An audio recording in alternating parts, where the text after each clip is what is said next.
আল্লাহর নবী যখন বয়ান করতে গেছেন, ওয়াজ করতে গেছেন, আল্লাহর নবী তায়েফের ময়দানে যখন গেছেন, এমন ভাবে স্টেজ পাইছিল নাকি?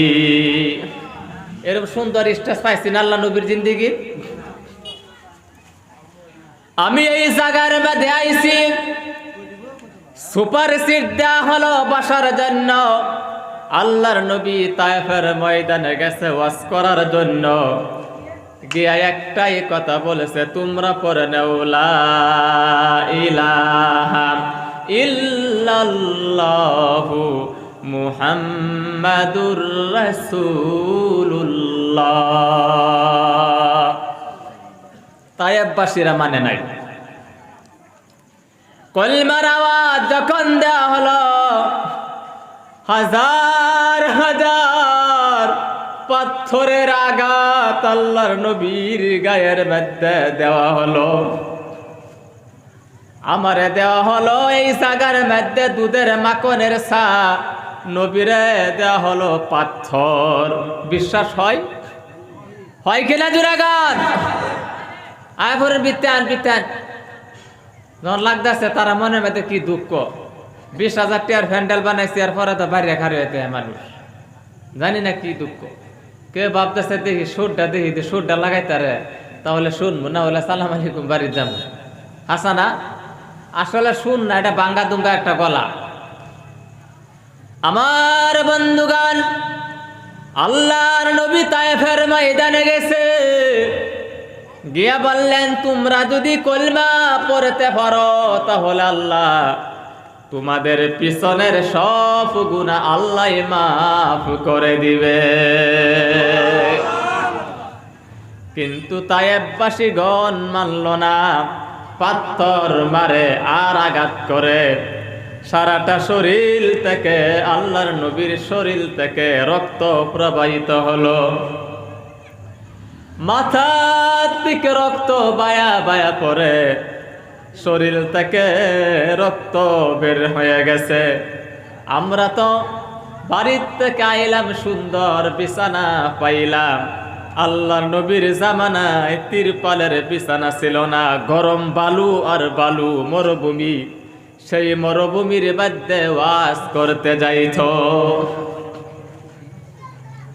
সেই নবীর কথা কবার জন্য আইসি এই জমিনের মধ্যে, যে নবী আমাদের কথা ভুলে নাই।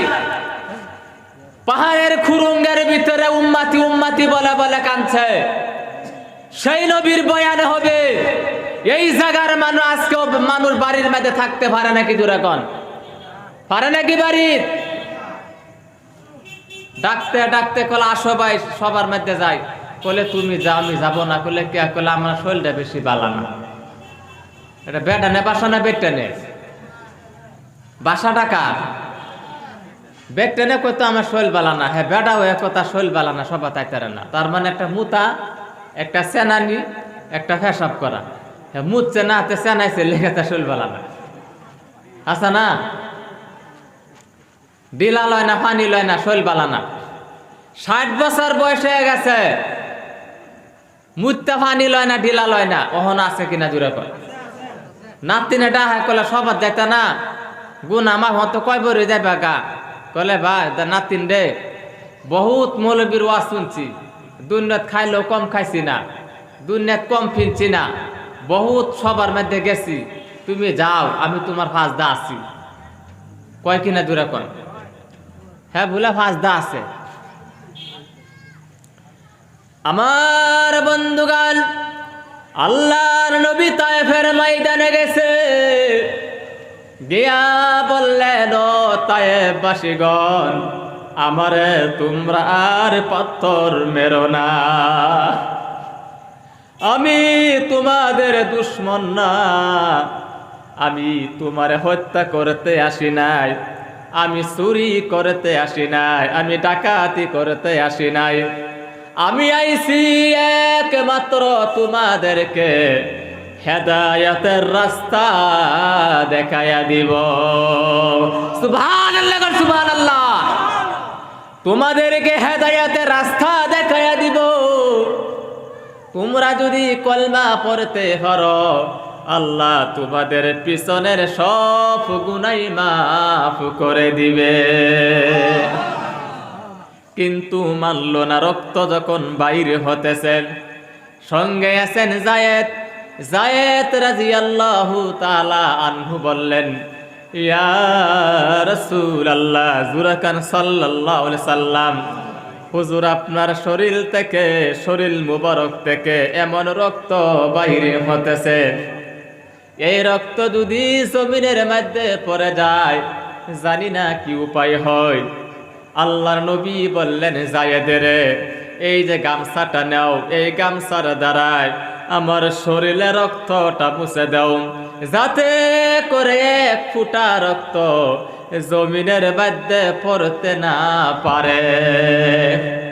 যায়েদ রাদিয়াল্লাহু তাআলা আল্লাহর নবীর শরীরে রক্তগুলি যখন মুছে দিছে, এইভাবে গামছা ভিজা হয়ে গেছে, আর রক্ত টানে না, রক্ত। সেই নবীর কথা কবার জন্য আইছি। এহেন বাজারে মাইতে ঘুরবার ভাড়া নাকি মানুষ? কোন দিনের হেদায়েত হইব? যায়েদ রাদিয়াল্লাহু তাআলা বললেন, ইয়া রাসূলুল্লাহ, গামছা তো ভিজা হয়ে গেছে, আর রক্ত টানে না।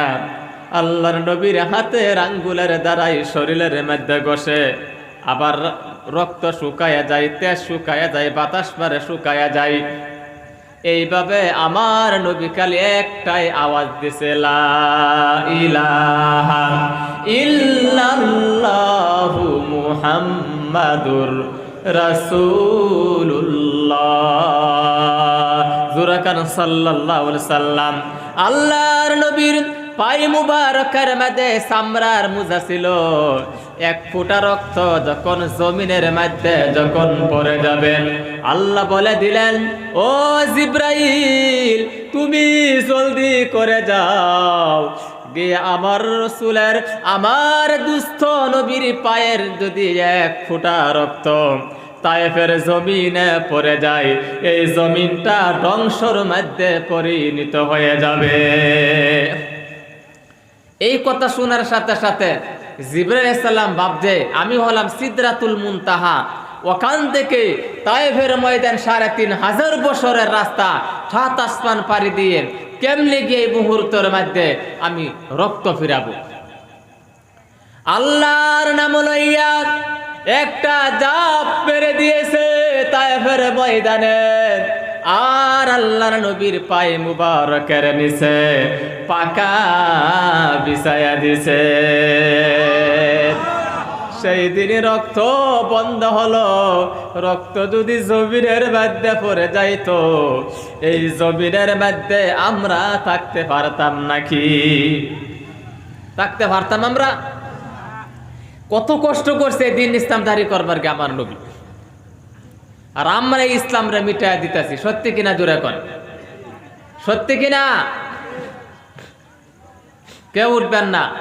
৩ জন মানুষে মসজিদ থেকে চলে গেছে, ইসলাম আঙ্গুল দেখা যাবে, সুন্নতের তরিকা আছে, সুন্নত তরিকা লিয়ে যাইবেন, আবার চলে আসবেন। এই পায়খানা পেশাব করাটা আপনার ইবাদতের মধ্যে শামিল হয়ে যাবে। জোরে জোরে কোন সুবহানাল্লাহ। আমার বন্ধুগণ, আমি বলেছিলাম যুবকের দেখো কত ধাম। আল্লাহর নবী সাল্লাল্লাহু আলাইহি সাল্লাতু ওয়াসসালাম বলেছেন, যতদিন পর্যন্ত যুবকরা এই পৃথিবীর বুকে মসজিদের খবর নিবে, মাদ্রাসা ঘর বানাইবে এবং মসজিদের মধ্যে যারা আসা যাওয়া করবে, এতদিন পৃথিবী ধ্বংস হবে না। জোরে জোরে কোন সুবহানাল্লাহ। প্রথম জামানার কথা চিন্তা করেন। আল্লাহর নবীর জামানায় হযরত আলী রাদিয়াল্লাহু তাআলা আনহু যখন মুসলমান হলো, তিনার মাত্র 12 বছর বয়স ছিল। কত বছর? জোরে কোন কত বছর? 12 বছর বয়স ছিল আমিরুল মুমিনিন খলিফাতুল মুসলিমিন হযরত উমর রাদিয়াল্লাহু তাআলা আনহু যখন মুসলমান হলো তিনার মাত্র 26 বছর বয়স ছিল। আবু বকর সিদ্দিক রাদিয়াল্লাহু তাআলা আনহু যখন মুসলমান হলো তিনার মাত্র 37 বছর বয়স ছিল, বুড়া মানুষ কেউ ছিল না। আল্লাহর নবী আল্লাহর কাছে দোয়া করে, আল্লাহ সুবহানাহু ওয়া তাআলা আবু জাহিল আমার দুশমন হয়ে গেছে, এইদিকে উমর আমার দুশমন হয়ে গেছে, উমরের জন্য ইসলাম প্রচার করতে পারি না, আবু জাহিলের জন্য পারি না। আল্লাহ তুমি আবু জাহিল বা উমর দুইজনের মাঝে একজনকে যদি তুমি মুসলমান বানাইয়া দিতা আমার ইসলাম প্রচার করা সহজ হয়ে যাইত। জোরে জোরে কোন সুবহানাল্লাহ। আল্লাহর কাছে হযরতে উমর মুসলমান হয়ে গেছে, হেদায়েত পেয়ে গেছে, কিন্তু আবু জাহিলের কপালে হেদায়েত হয় নাই। আবু জাহিলে কি হেদায়েত পাইছে? আল্লাহর নবী জিজ্ঞাসা করেছেন, আল্লাহ সুবহানাহু ওয়া তাআলা তুমি আবু জাহিলকে কেন মুসলমান বানালা না, উমরকে তুমি কেন মুসলমান বানাইছো? সঙ্গে সঙ্গে তখন আল্লাহ বলল, ও নবী গো, ও রাসূল, তুমি জেনে রাখো, শুনে রাখো, আবু জাহিলের হলো 60 বছরের বুড়া, 60 বছরের বয়স হয়ে গেছে, রিটায়ারের সময় হয়ে গেছে, কিন্তু চ্যাংরা যুবক হলো হযরত উমরকে আমি মুসলমান বানায়া দিলাম। কিন্তু 60 বছর বয়স, আবু জাহিলের কপালে হেদায়েত পায় নাই। বুড়া মানুষটা, তোমার বয়স যখন 60 বছর হয়ে যাইব এমনিই তো তোমার সরকারে বিদায় দিব, সত্যি কিনা জুড়ে কোন?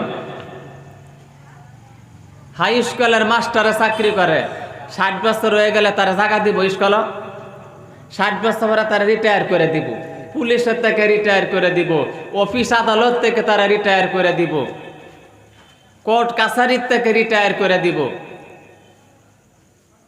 অহন কথা হয়েছে যৌবনটা, চ্যাংরা যে বয়সটা আছে, এই চ্যাংরা বয়সটা, এই শক্তি দিয়ে আছে, এই বয়সটা আল্লাহ রাস্তায় দিতে হবে। জোরে জোরে করে সুবহানাল্লাহ। তাহলে কামিয়াবি হব আমরা, বুড়া বয়স না। সরকারে জানেন 60 বছর বয়স হয়ে গল, তার মাথায় কাম আরো ন করে, তাকে রিটায়ার করে দিয়া হয়। হাসানে মিসা জুড়ে কোন? তারে আর স্কুলে জায়গা দেওয়া হবে না, বাড়ির মধ্যে বসে থাকে, ঘরের মধ্যে বসে থাকেন, সে ঘরের ভিতরে বসে বসে 50% আধা দরমা দিয়া হয়, আর তার উপর নোটিশ জারি হয়ে দেলান জারি করে দিছে, বিউ তোমাক 50% দরমা দিয়া হব, কিন্তু তুমি স্কুলও তারু নাহিবা। হাসানে মিসা জুড়ে কোন? 60 বছর হারিয়ে ফলে মাস্টার যদি স্কুলে যা তারা পড়াইবার দিব? আর দিত না। ওহন জানছে সরকারে পুরা বয়সটা, যৌবন বয়সটা আমরা লইছি, এর মাথা আর কাম করতো না। 60 বছর নামাজ নাই, রোজা নাই, তোমার থানার মধ্যে জায়গা দেয় না, স্কুলের মধ্যে তোমার জায়গা দেয় না, রিটায়ার করে দিছে। 60 বছর পরে মসজিদে গেছে, যে মুখ দিয়ে কুল হু আল্লাহ জানে না, যে ওযু করতে জানে না, লাঠিটা বর্দা বর্দা মসজিদে গেছে, গেহারে কল আল্লাহ তুমি আমার মাফ করো, আল্লাহ তুমি আমার লয়ে এলো। আল্লাহ কি করবো তারে? হাসানা, তোমারে কি করবে যে মুখ দিয়ে তুমি কুল হু আল্লাহ জানো না? কালকে যদি কবর হয়ে যায়, বাংলাদেশের থেকে মমতাজ বেগম আই যাইব, সামাগুড়ি আসবো, টিকেটের হার মাত্র 500 টাকা। 60 বছরের বুড়া মানুষ যাব না, চ্যাংরা যুবক যাব। কে যাইব দূরে কর? তো বুড়া মানুষ তেমনি ভাবতে বাচ্চা গেছে। সুবহানাল্লাহ কর। যখন বুড়া হয়ে যাবে, বুড়া মানুষ এমনি সিনেমা হলে যায় না, বুড়া মানুষ এমনি তো সে গান দেখতে যায় না, সত্যি কিনা জোরে কোন? বুড়া মানুষ এমনি চুরি করতে যায় না, বুড়া মানুষ এমনি তো চুয়ালি বাগায়া নিতে যায় না, কিন্তু যাবে যুবক। এই জন্য আল্লাহর নবী বলেছে, যুবক বাবারা তোমরা দিনের ব্যাপারে বাইরে হয়ে যাও। যুবকরা যতদিন ইসলামের প্রচার করবে এতদিন পৃথিবী ধ্বংস হবে না। জোরে কোন সুবহানাল্লাহ। আল্লাহর নবীর জামানায় একজন যুবকের কথা মনে পড়ে গেছে। হযরতে আব্দুল্লাহ যুল বাদাদাইনি রাদিয়াল্লাহু তাআলা আনহুর যখন 20 বছর বয়স হলো, কত বছর জুড়ে কোন? কত বছর? 20 বছর বয়স যখন হয়ে গেছে, তার বাবা ছোট্ট সময়ে বাবা মারা গেছে। তার চাচার কাছে লালিত পালিত হলেন। তার চাচা তার ধনী বানায়া দিছে, মালদার বানায়া দিছে, উটের মালিক বানায়া দিছে, হাজার হাজার টাকা কুড়ির মালিক বানায়া দিছে। তার চাচা আর একদিন জিজ্ঞাসা করলো, চাচা আপনি কন্ত এই পৃথিবীর বুকে সত্যবাদী মানুষ কাকে বলা হয়? আব্দুল্লাহ যুল বাদাদাইনের চাচা বললেন, এই পৃথিবীর বুকে একজন মানুষ আছে সত্যবাদী, যিনাকে আল আমিন এবং আস-সাদিক বলা হয়। যিনি হলেন সত্যবাদী, যিনি হলেন আমানতদারী, যিনি হলেন ইমানদার, কিন্তু তারে আমি কখনো মানতে পারি না। এই নবীর মতন সত্যবাদী একজন মানুষ আর কেউ হতে পারে না। তার চাচা বললেন, আমি যদি এখন মুসলমান হয়ে যাই, আমার তার পিছনে দাঁড়ায়া নামাজ পড়তে হবে। আবু জাহিলও বলেছিল, আমি যদি কলমা পড়ে মুসলমান হয়ে যাই, রসুল আমার বাতিজা আমার সামনে ইমামতি করবে, তার পিছনে বেককলের মতন দাঁড়ায়া থাকা লাগবে, আমি কখনো মানব না, ইসলাম প্রচার করব না। আব্দুল্লাহ যুল বাদাদাইন রাদিয়াল্লাহু তাআলা আনহু বললেন, ও চাচা, আপনি যদি বলেছেন এই নবী সত্যবাদী নবী, খামাহা আমি ইহুদির ধর্মে থাকিয়া আমার কি লাভ হবে? আমি পড়ে নিলাম লা ইলাহা ইল্লাল্লাহু মুহাম্মাদুর রাসূলুল্লাহ। তার চাচা বললেন, তোমারে দে উঠের মালিক বানায় দিলাম, বেড়ার মালিক বানায় দিলাম, পয়সা বিল্ডিং এর মালিক বানায় দিলে, এগুলি তুই আমারে ঘুরাইয়া দাও, আমারে ঘুরাইয়া দাও এইগুলি। তুমি আজকে ইহুদির ধর্ম তুমি ত্যাগ করেছ, মুসলমান তুমি ধর্ম যদি গ্রহণ করেছ, তুমি আমার সবগুলো ঘুরাইয়া দাও, আমার বাড়ির থেকে তোমার তাড়াইয়া দিলাম, আর আমার বাড়িতে তুমি থাকতে পারবে না। 20 বছর বয়স ছিল যুবকের। কত বছর? আর জোরে কোন কত বছর? ও যুবক বাবারা ভিতরে আও, ভিতরে বসো, বসো একটু বসন। লা ইলাহা ইল্লাল্লাহ, জোরে লা ইলাহা, লা ইলাহা ইল্লাল্লাহ, জোরে লা ইলাহা ইল্লাল্লাহ। কেমনে যাব নবীর দেশে, কেমনে যাব নবীর দেশে, সোনার মদিনা, ও বারে বারে মনকে বুঝাই মন তো মানে না। লা ইলাহা ইল্লাল্লাহ, জোরে লা ইলাহা, লা ইলাহা ইল্লাল্লাহ। সকাল থেকে দাঁড়িয়ে আছি, সকাল থেকে দাঁড়িয়ে আছি, আরব সাগর পার, সাফা মারওয়া করব দিদার। সুবহানাল্লাহ। সকাল থেকে দাঁড়িয়ে আছি, আরব সাগর পার, সাফা মারওয়া করব দিদার। কেমনে যাব নবীর দেশে, সোনার মদিনা, ও ও বারে বারে মনকে বুঝাই মন তো মানে না লা ইলাহা ইল্লাল্লাহ জুরে লা ইলাহা ইল্লাল্লাহু মুহাম্মাদুর রাসূলুল্লাহ। আমার বন্ধুগণ, 20 বছরের যুবক আব্দুল্লাহ জুলবাদাদাইনের চাচা বলল, হে আমার ভাতিজা, তোমার উটের মালিক বানাইয়া দিলাম, টাকা বিল্ডিং এর মালিক বানাইয়া দিলাম, উটগুলো ঘুরাইয়া দাও। উটগুলি ঘুরাইয়া দিছে, টাকা সম্পদগুলি তার চাচা হরণ করে নিয়ে গেছে। শেষ মুহূর্ত বললেন, ভাতিজারে, তোমার শরীরে যে কাপড়গুলি আছে, এই কাপড়গুলি আমার পয়সার কিনা, তুমি কাপড়গুলি খুলিয়া দাও। কাপড়গুলি খুলিয়া দেওয়া হলো। আব্দুল্লাহ জুলবাদাদাইন উলঙ্গ হয়ে গেছে একমাত্র কলমা পড়ার কারণে। সত্যি কিনা জুরে কোন? মুসলমান হওয়ার কারণে, ঈমান আনার কারণে, মসজিদ ঘরকে বাড়ানোর কারণে ন্যাংটা হয়ে গেছে। শরমগাহুর মাঝে হাত কানা ধরে ধরে দুঃখিনী মার কাছে চলে গেছে, গিয়া বললেন, মা, ও আমার মা, তোমার কি দয়া হয় না? তোমার কি মায়া হয় না? আমার তুমি একটা কাপড় দাও। মা বললেন, তোমার শরীরের কাপড় কোথায় গেছে? বলে, আমি কলিমা পড়ে মুসলমান হয়ে গেছি। সুবহানাল্লাহ। আমি কলিমা পড়ে মুসলমান হয়ে গেছি, আমি মসজিদে ঘর বানাবো, আমি আল্লাহ রাস্তায় দান খয়রাত করব, আমি মাদ্রাসা বানাবো, ইহুদির ধর্ম ত্যাগ করে দিব, আর আমি খ্রিস্টান ধর্ম ত্যাগ করে দিব। আমি জানুয়ারির মাসে আর কোনোদিন পিটনি খাবো না। আমার চাচা আমার কাপড়গুলি সব খুলে দিয়ে গেছে। মা, তোমার কাছে যদি একটা কাপড় থাকে আমারে দাও। মা ঘরের ভিতরে গেলেন, একটা সিরা বিরা তালি দেওয়া কাপড় আনিয়া তার ছেলের হাতের মধ্যে দিল। সিরা বিরা একটা কম্বল দিল।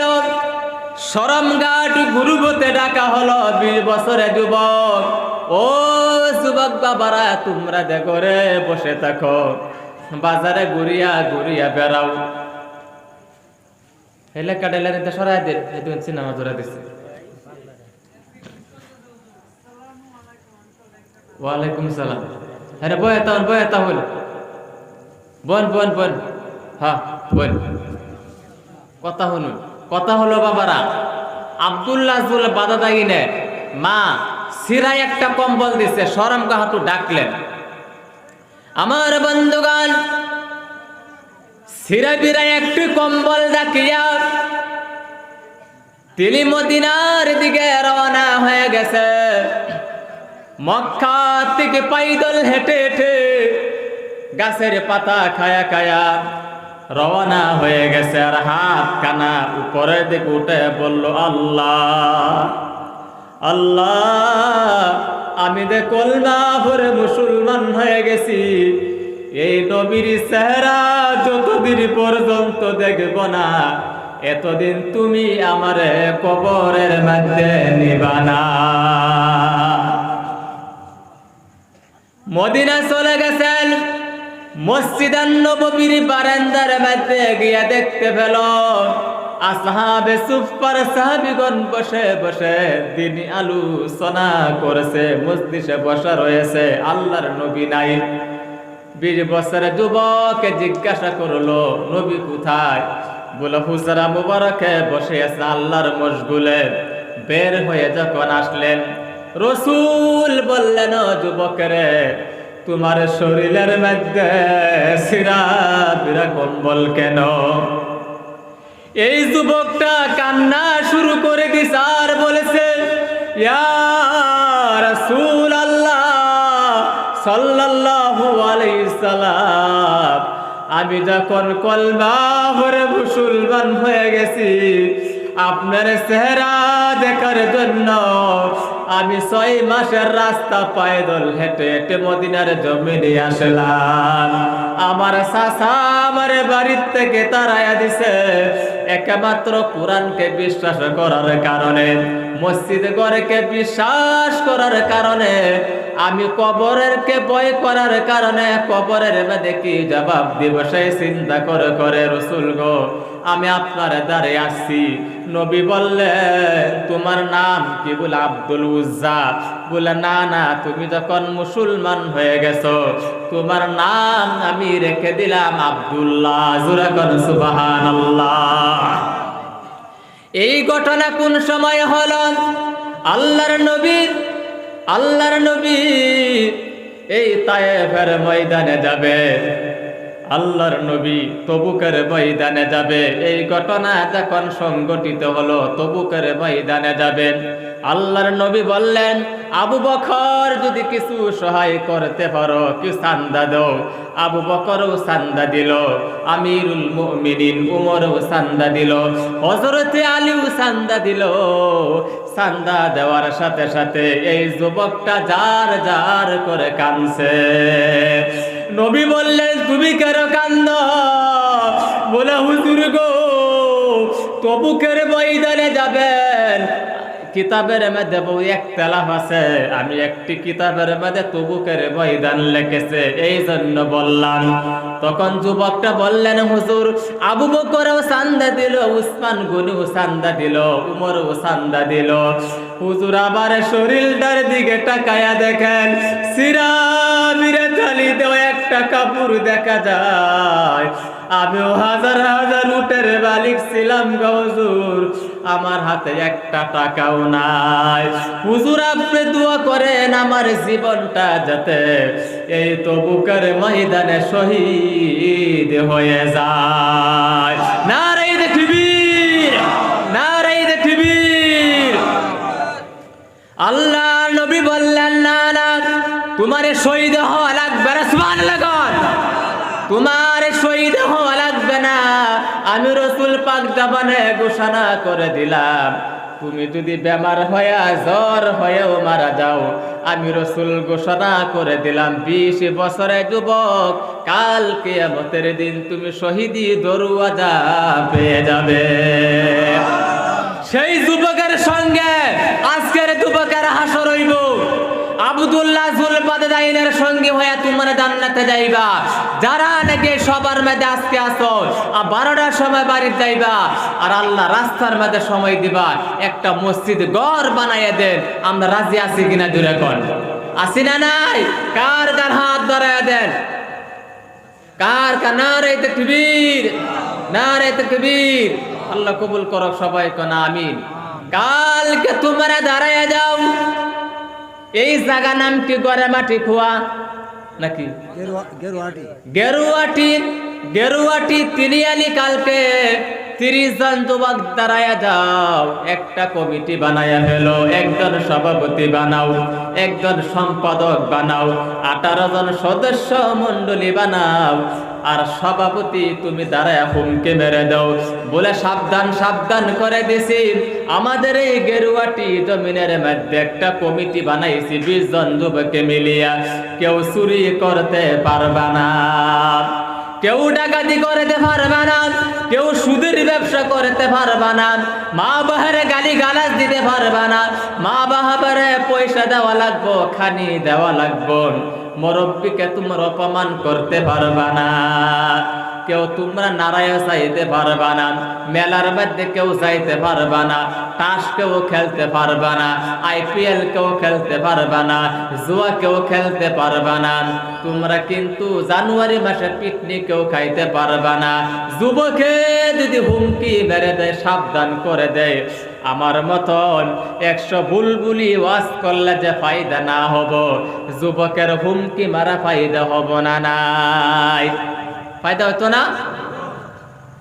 যদি খালি গেরুয়াটি একটা কমিটি বানায় যদি খালি সাবধান করে দেন, সাবধান করে দিছি এই জায়গার মধ্যে কেউ তোমরা চুরি করতে পারবা না, ডাকাতি করতে পারবা না, অন্যের মেয়েদের সঙ্গে কথা কইতে পারবা না, সোয়ালি ভাগায় নিতে পারবা না। ওয়াজের দরকার আছে, কিন্তু যুবক বাড়িয়ে যান লাগবে।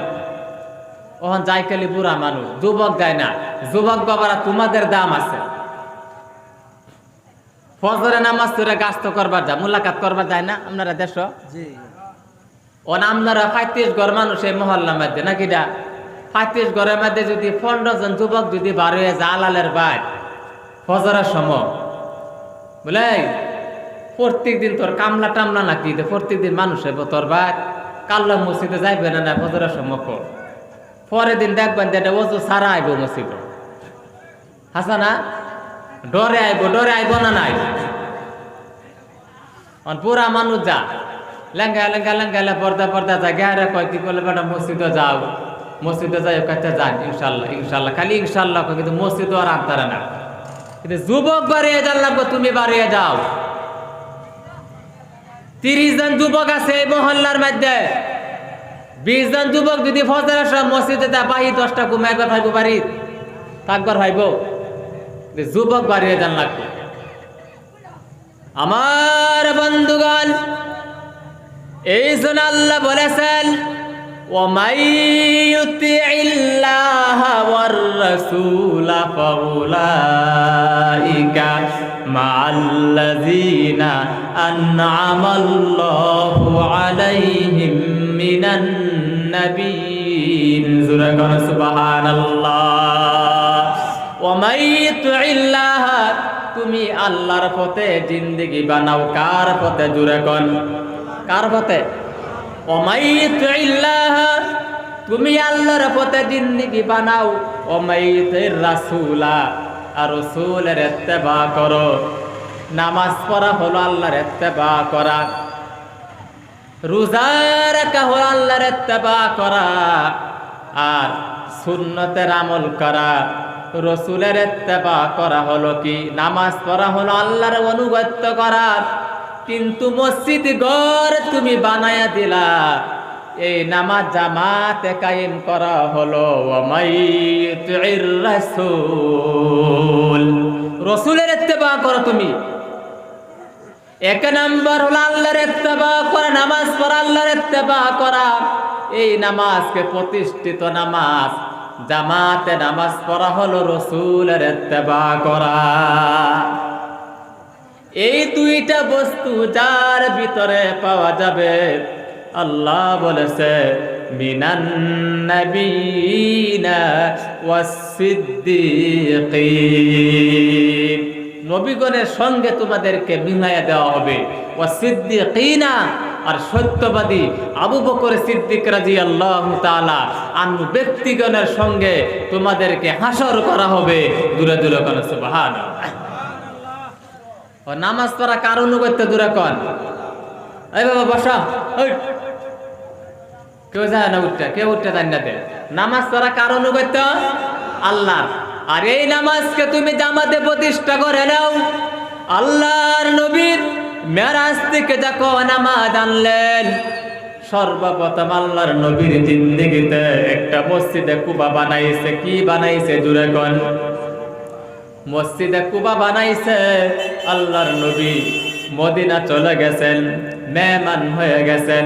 হযরত আবু আইয়ুব আনসারী রাদিয়াল্লাহু তাআলা আনহুর বাড়িতে মেহমান হয়ে গেছেন। আবু আইয়ুব আনসারী বললেন, ইয়া রাসূলুল্লাহ, জুরাকান সাল্লাল্লাহু আলাইহি সালাম, হুজুর আমার 2 তলা বিল্ডিং আছে, 1 তলা বিল্ডিং আমি আপনার দান করে দিলাম, উপর তলাতে আপনি থাকেন, দিনদারি করেন। আল্লাহর নবী বললেন, না না ও আবু আইয়ুব আনসারী, আমার বিল্ডিং চাই না, আমার ঘর লাগে না, আমার মনের মধ্যে শান্তি নাই, আমার ঘর নাই বাড়ি নাই, এটা চিন্তা করি না। আমার জিন্দেগিতে সর্বপ্রথম যদি একটা মসজিদে বানাইতাম, নামাজকে জামাতে কায়েম করে নিতাম। ও আবু আইয়ুব আনসারী, আমার বিল্ডিং লাগে না, ঘর লাগে না, আমি একমাত্র কবরের চিন্তা করি, দুনিয়ার জমিনে তো আমি থাকবো না। মসজিদে কুবা বানাইলাম। মসজিদে কুবা হলো পাঞ্জেখানা।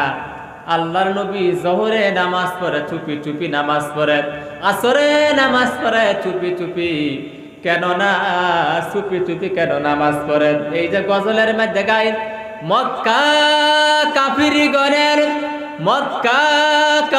গরের জ্বালা যন্ত্রণায় আমার নবী হিজরত করতেন মদিনায়। গজল গায়িকেরা জুড়ে কর, আল্লাহর নবী মদিনায় চলে গেছেন, জামাতে নামাজ পড়তে পারে না, কাফির সকলে রসুলকে মারবে, আক্রমণ করবে, চুপি চুপি যখন নামাজ পড়েন আর বললেন, হে আবু আইয়ুব আনসারী, তুমি শুনে রেখো, আমার ঘর চাই না, একটা মসজিদে কুবা বানাইছি, এখন আর একটা মসজিদ বানাইতাম। সর্বপ্রথম আল্লাহ নবীর জিন্দেগিতে মসজিদে কুবা বানাইছে, জোরে কোন সুবহানাল্লাহ। 2 নম্বর বানাইছে মসজিদে নববী, 3 নম্বর বানাইছে মসজিদে নববীর সামনে বারান্দার মধ্যে একটা হাফিজি মাদ্রাসা বানাইছে। আল্লাহর নবী আগে বাড়ি বানাইছে না মসজিদ বানাইছে? জোরে কোন, কি বানাইছে? আগে মসজিদ বানাইছে। আমরা আগে মসজিদ বানাইছি না, আমরা বাড়ি বানাইছি? জোরে কোন, আমরা কি বানাইছি? বাড়ি বানাইছি না আগে?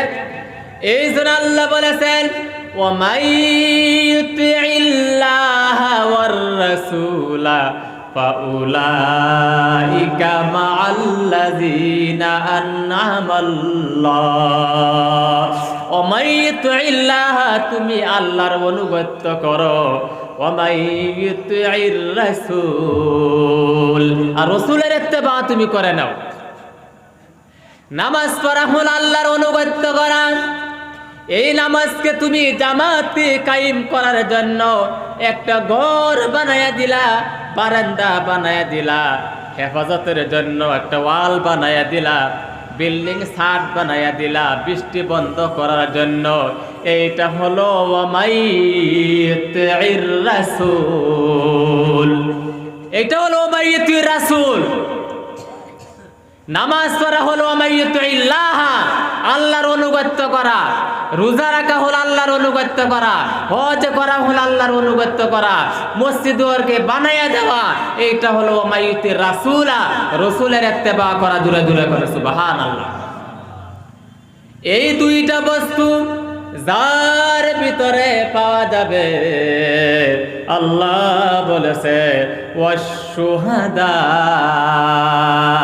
আর যারা শহীদ হয়ে গেছে, আমির হামজা ব্যক্তির সঙ্গে তোমার হাসর হয়ে যাবে। জোরে জোরে করো সুবহানাল্লাহ। ওয়াসিদ্দিকিনা, আবু বকর সিদ্দিক রাদিয়াল্লাহু তাআলা আনহু ব্যক্তির মতন উনাদের সঙ্গে তোমার হাসর হবে। জোরে জোরে করো সুবহানাল্লাহ। আবু বকর সিদ্দিক রাদিয়াল্লাহু তাআলা আনহু আল্লাহর নবীর সঙ্গে এত বন্ধু ছিল। আবু বকরের মতন ধনী একজন মানুষ, ধনাঢ্য মানুষ, খুব দান করতেন। আবু বকর সিদ্দিকের মতন একজন ধনী মানুষ আরবের জমিনে, মক্কার জমিনে দ্বিতীয় জন কেউ ছিল না। তিনি দান খয়রাত করতে করতে এমন গরিব হয়ে গেছে, মসজিদে নববীর মধ্যে জুমা নামাজ পড়তে গেছে, শরীরের মধ্যে কাপড় নাই।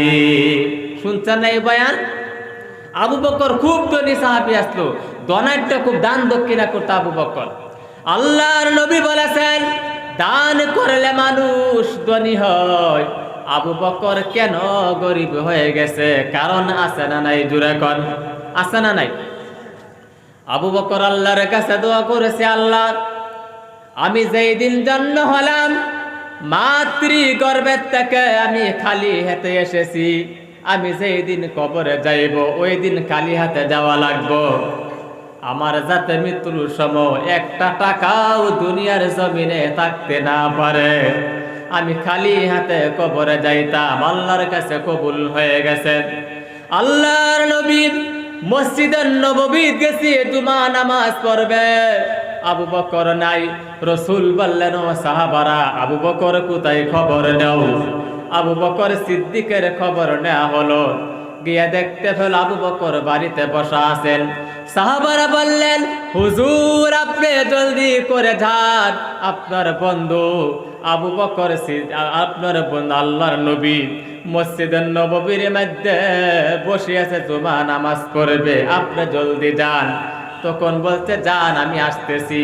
আবু বকর সিদ্দিক রাদিয়াল্লাহু তাআলা আনহু সিরাবিরে তালি দেওয়া বালিশের কভার ছিঁড়ে ফেললেন, কোনো কাপড় নাই, কিছুই নাই, বালিশের একটা কভার ছিঁড়ে ফেললেন, দুইটা বালিশের দুইটা কভার ছিঁড়লেন।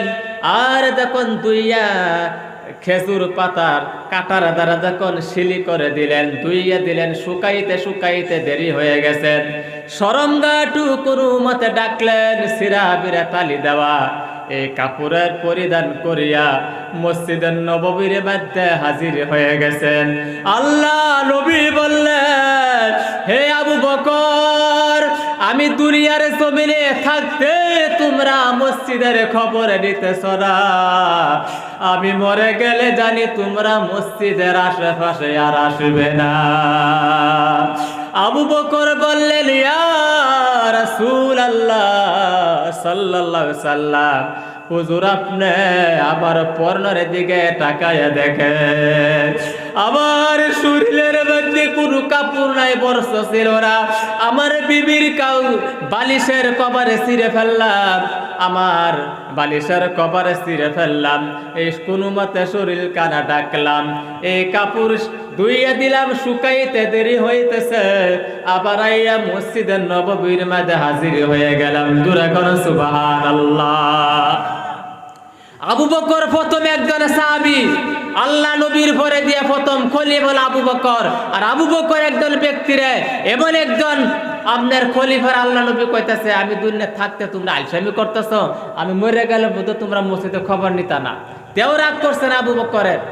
আর ওখানে আমরা দেশের মানুষে যদি কোন যা কি গো বেটা মসজিদে আইনা, হ্যাঁ দেখি না কয়েক ধরে মসজিদে আইনা, দমক দিব না নাই জোরে কর, হ্যাঁ বলে তোমার কথা জান লাগবে না, আমার আজাল বেজাল আছে না, আমার কাম আছে না, খালি মসজিদে গিয়ে তা আমরা কি।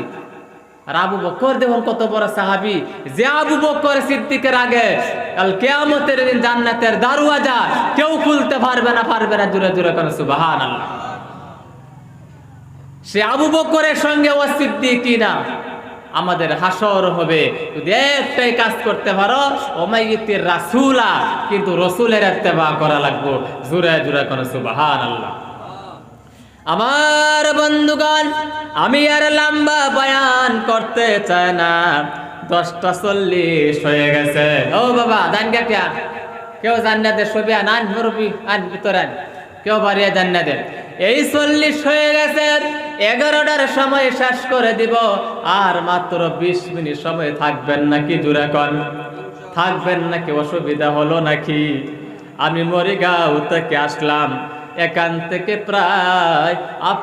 প্রায় কি জানি 50 কিলোমিটার রাস্তা হবে, আসাটা 100 কিলোমিটার রাস্তা। 100 কিলোমিটার রাস্তা আইয়া যদি আমি আপনার সামনে আসলাম, আর আপনার আধা কিলোমিটার ভিতরে 1 কিলোমিটার ভিতরে বাড়িতে গিয়ে শুয়ে পড়লেন, কাল কিয়ামতের দিন আল্লাহ যদি জিজ্ঞাসা করে মরিগাঁও থেকে 100 কিলোমিটার আইছিল, তুমি 1 কিলোমিটার ভিতরে বাড়িতে গিয়ে শুয়ে ঘুমাইছিলা, ছাড়বো নাকি জোরে কন?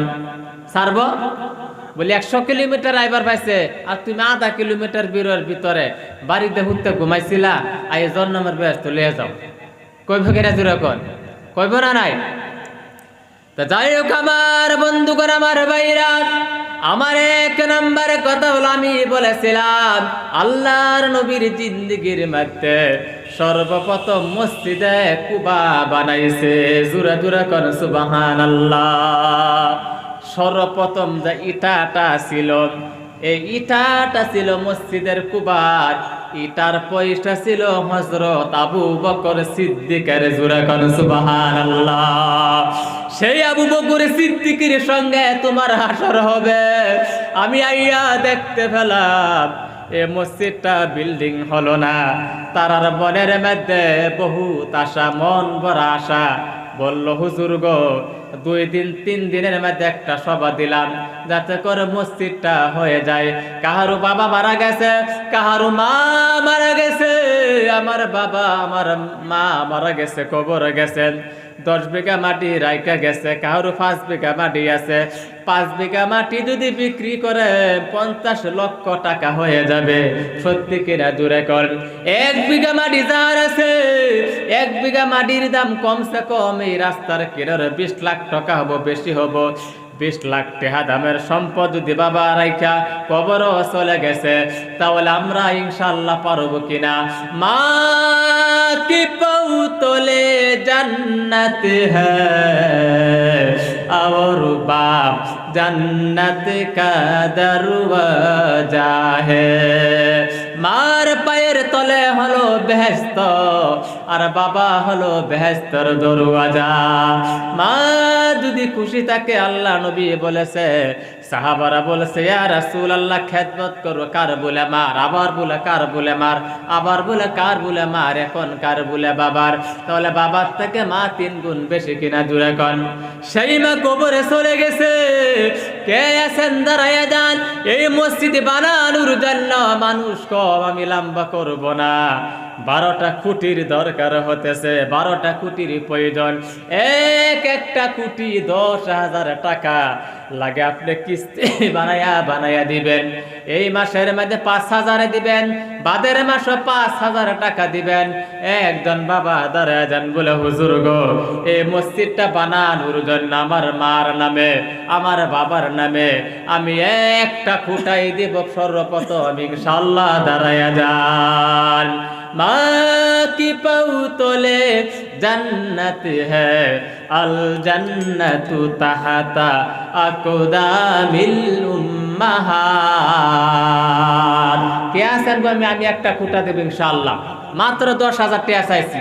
মসজিদে ছাদ ঢালাই হয়ে গেলে আমরা নামাজ পড়তো আরো ভালো লাগবে।